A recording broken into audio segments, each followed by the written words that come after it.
is Brad from Roadstead to Homestead, and I want to give you guys a weekly update. We're going to do a little more organization with our channel. We're going to try once a week to give you guys a weekly synopsis of kind of what's happening here on the Roadstead, and we want to try to put up at least one specific video about a topic that we might be working on that week. So you should be seeing about 2 videos, possibly more every week, depending on what's going on here at the Roadstead.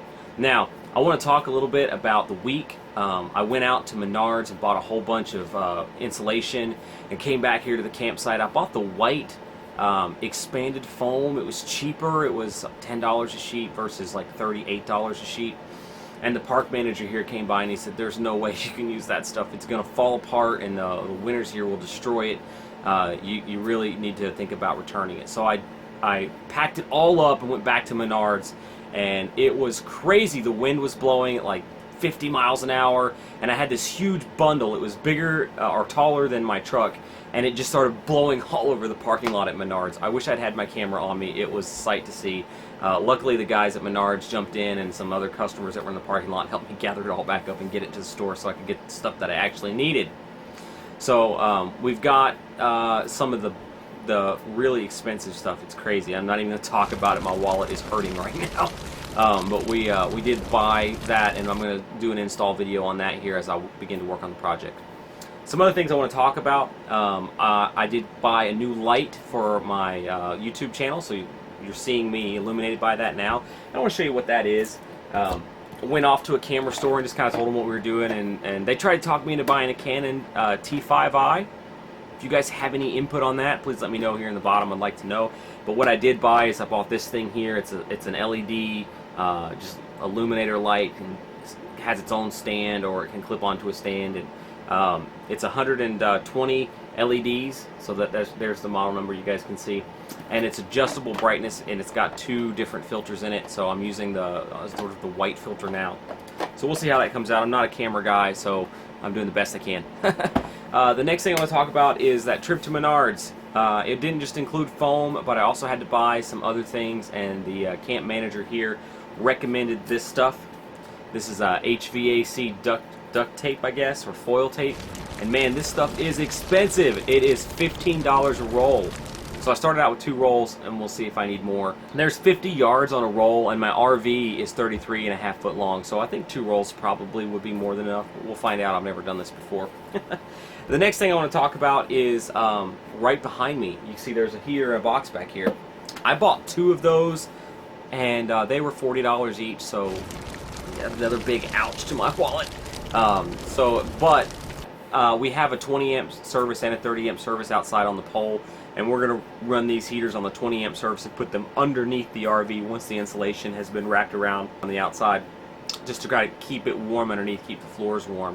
And what's nice about these heaters is they have a 1500 watt option, which all electric heaters for the most part are 1500, but they also have a 750 watt option, so they'll lower power. So I can run them both, and I'm still only pulling 1500 watts out of the power box instead of pulling whatever 3000 watts, which would trip the breaker. So we'll see how that works as far as keeping us warm. Next, I want to talk about extension cords. I know, so exciting. If you're going to plug these heaters in, you really need to have heavy-duty outdoor extension cords, because this is going to be outside, and these things are expensive. Why is everything so expensive? These were $49 a piece. I needed 3 of them. I have 2 electric heaters, and I have the block heater on my diesel truck. So 150 bucks. Yeah, my wallet was mad. Anyhow, when I got to the register, they were on sale for $17. So I was so thankful. I almost hugged and kissed the cashier, and she was kind of an older lady, so I don't know what she would have thought about that, but I was really ecstatic about it because I was basically spending all of my money in one shot, which I hate doing. So I got 3 of these, and they're lighted on the ends, so it'll be easy to find in the snow out here in North Dakota, and we'll see. They're 50 footers, so that's more than enough room. Alright, the next thing I want to talk about, outdoor thermometers. I had this idea to place an outdoor thermometer underneath the underbelly of the camper where my water pipes are stored in that storage compartment on a fifth wheel, so I can keep track of the temperature inside there. And then I bought a second one, which is what you see right here, and this one's going to go underneath the trailer where the foam insulation is going to go, and the heaters, the electric heaters, so I can keep track of that temperature also, so I can kind of get an idea of when we're getting in the danger zone for freezing the pipes on the RV and take evasive action or whatever. This is the current temperature and time. It is 3 o'clock in the morning. This is my last night shift. My wife will be off night shifts, thank God. We'll be back to living normal, and I won't feel like a vampire. So anyway, inside our trailer right now, it's 74 degrees, so that's awesome. We're nice and warm, and outside it is 27. It's cold out there. So we don't have the trailer skirted. We do have a winter package. I don't think I'm in any danger of freezing my pipes, but just in case, I did turn the water off. So we'll see how that goes. But I bought 2 of these, one for underneath and one for inside my storage compartment. I may buy a third just to keep track of what the temperature is on the very outside of the trailer. The only issue is that you have to make sure, because they have wireless receivers, that they're not all on the same megahertz, which unfortunately the 2 I bought, I didn't pay attention when I purchased them. They're both at 433 megahertz, the wireless receivers. So I think they're not going to communicate well together if they're both on. So I may have to go back and look for a different type, or since it is labeled on the box, maybe they have other options like remote control cars do sometimes. Who knows?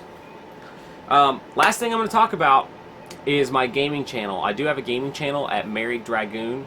It sort of started out as a tiny house, and that's the first channel I ever made. But I was starting to throw all kinds of stuff in there that was sort of unrelated. So we broke it apart, and we made Roadstead to Homestead about living on the road and frugalness and cooking and, all of that type of stuff. And for the gaming channel, that's going to be strictly my gaming channel. So I just want to mention that one real quick. If you're a gamer, check me out over there. It's sort of brand new. I only have about 40 videos up, and they're all of Elder Scrolls Online, which you may not be into. However, I did purchase this. This is my video capture device. Whoa! I'm kind of excited. I've wanted one of these for a long time. This one was being discontinued, which I love discontinued stuff because it's cheaper. And it does capture in 1080p. It works with PlayStation 4, but that's kind of a moot point since the PlayStation 4 can record its own video capture. It also works with Xbox One, Xbox 360, PS2. Basically anything you can plug a TV into, you can plug into this thing. With the exception, I think, of the old coax cable type stuff like the Atari. But who's capturing videos of the Atari nowadays? Maybe someone is. I don't know. If you are, leave me a comment. I'll check you out. Anyway, so we're going to start using this, and I'm going to go with some old school retro stuff. I have a big collection of PS1 games and PS2 games that have been sitting in a box that we've kind of carried around with us because my wife's a gamer too. And it's going to be wintertime and cold, and we're not able to go out and do a whole lot. So it's not like you can ski in North Dakota. There's no mountains. So I think we're going to go video game this winter, and I'm going to capture some footage, and there'll be some new stuff up on that channel, so check that out. So anyway, I want to thank you guys for watching. Please like and subscribe to my YouTube channel here at Roadstead to Homestead. Check us out on Instagram at Roadstead to Homestead, or on Facebook at Roadstead to Homestead. And keep an eye out for new videos. I'm going to be doing insulation underneath the trailer, and I'm going to be insulating my RV windows. So there's going to be videos for all of those things coming up here in the future, so just keep an eye out on the channel. Appreciate everything you guys do, and we'll see you on the next video. Bye!